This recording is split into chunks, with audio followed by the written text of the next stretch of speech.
Donc, bonsoir Surgère. Bonsoir.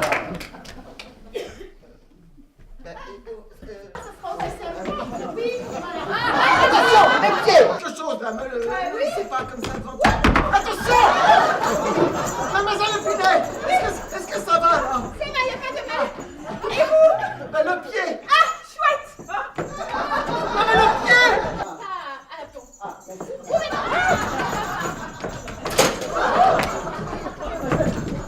Donc, bonsoir et bienvenue à notre conférence sur la démographie.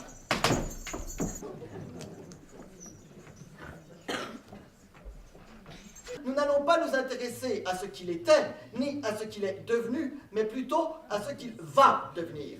Je déclare donc ouverte notre conférence sur l'homme, sur Terre, maintenant. Alors, pour commencer, Pour calculer le nombre d'individus qui se sont rajoutés depuis le 30-10-2011 jusqu'à aujourd'hui 10-11-2015, je vais d'abord calculer dans un premier temps le nombre de jours qui nous séparent du 31-10-2011 jusqu'à aujourd'hui 10-11-2015. Nombre de jours que je multiplierai donc par le solde naturel journalier précédemment calculé de 240 000. Et ce chiffre, une fois obtenu, je n'aurai plus qu'à l'additionner aux 5 milliards recensés le 31-10-2011 pour avoir le nombre que nous sommes aujourd'hui 10-11-2015.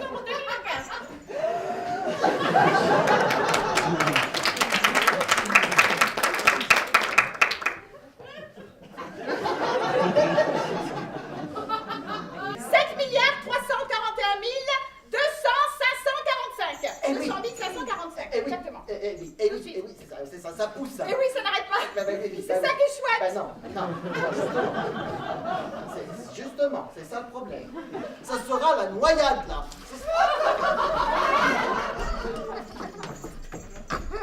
J'ai été obligée de mettre tout le monde dans le bac des décès. C'est dommage. Non, c'est pas dommage, là. Stop. Il en ressort donc deux phénomènes majeurs significatifs du monde dans lequel nous vivons aujourd'hui. Premièrement, une très forte fécondité dans les pays en voie de développement, ce qui se traduit par une pyramide concave. Allez, premier schéma.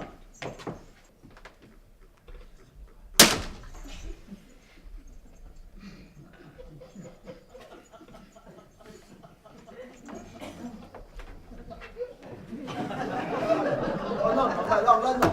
Non, on va pas y passer 3 heures, là. Alors, dans les pays en voie de développement, nous avons donc sur la pyramide des âges qui se compose comme ceci. Au centre, la gradation des âges. Sur les côtés, à droite, les femmes, à gauche, les hommes. Nous avons de plus en plus d'enfants. Alors, que faire de ce trop d'enfants? Il est bien évident que tout a été tenté en matière de contraception, de politique nataliste drastique, de planning familial, voire de stérilisation. Ben, je peux vous dire, tout cela sans succès sur le long terme. Cette petite peuplade résistait à l'accroissement démographique en pratiquant au sein de sa tribu une coutume ancestrale qui a pour nom l'anthropophagie. Ça peut peut-être vous paraître un petit peu brutal, mais dans leur culture indigène, c'est intégré, accepté, digéré, même si je... Mais non, on se croit où, là? La fête à neuneux ou quoi? On est dans une conférence scientifique ici, messieurs, dames. Un jeune enfant en bonne santé et bien nourri constitue à l'âge d'1 an un mets délicieux, nutritif et sain, qu'il soit cuit en daube, en pot, rôti à la broche ou au four. Appliquer cette mesure à tous les enfants des pays en voie de développement, d'une part pour réguler leur nombre, et d'autre part pour alimenter le circuit économique bien fatigué de ces pays-là en vendant des gigots d'enfants à des occidentaux relativement aisés.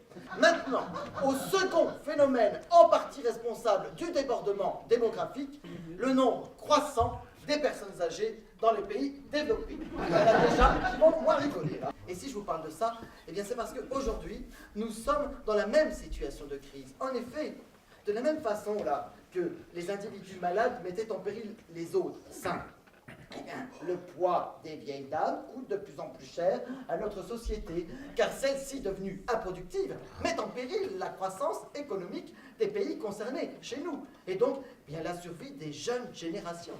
Alors, que faire de ce trou? Alors, Après moult J'ai oublié quelque chose. C'est pas grave. Si, continuez. Je me retrouve. Ben oui, évidemment. Alors, après moult expériences, nous nous sommes aperçus que le vieillissement cellulaire féminin a pour conséquence de sécréter une substance moléculaire appelée chrysostamine qui, une fois liquéfiée, s'avère être un formidable combustible non polluant car biodégradable, oui, pour véhicules de toutes sortes. 1, 2, 3. Et voilà. Stop, tournez. Stop, sautez. Stop, couchez. Attendez, je suis prête.